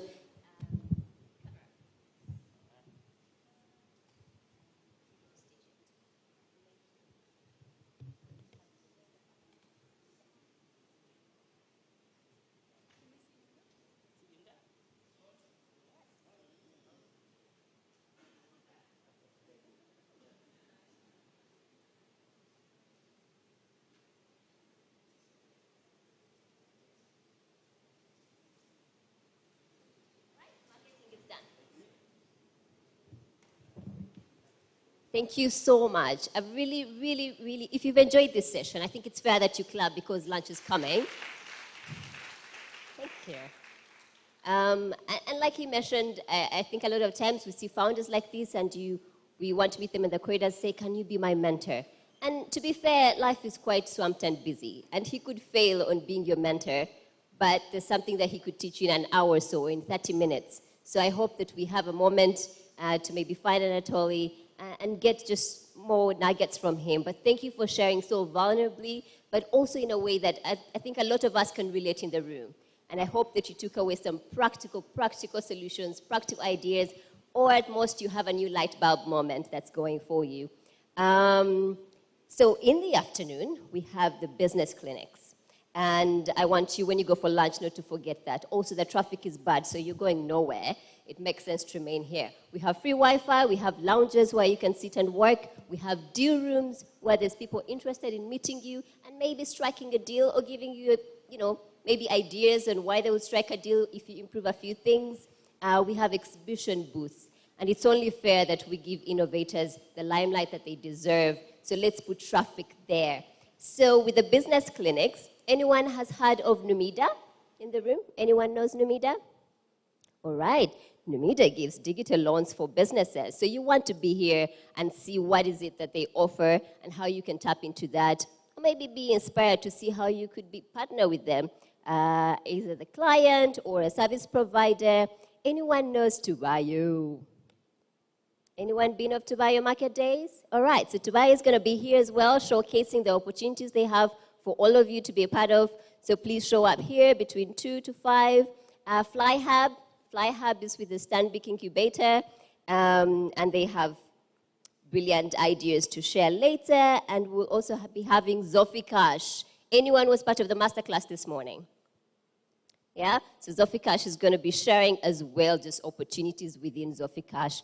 I know that they provide salary advance and other really cool things. And finally, we have Mudubies. And I'm going to just let you go in suspense so that you're curious enough to come back here. So the business clinics will be happening here. I hope you show up for that.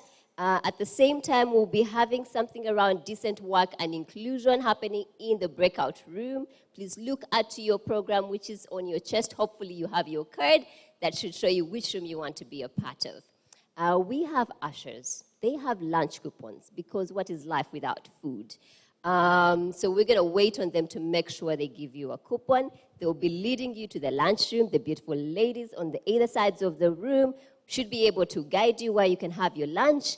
But make use of this time. Make use of the deal rooms. Make use of the exhibition spaces. Make use of the people you've had speaking here because they can only say so much on a platform. So I hope you enjoy the rest of your day. Enjoy your lunch. Bon appétit.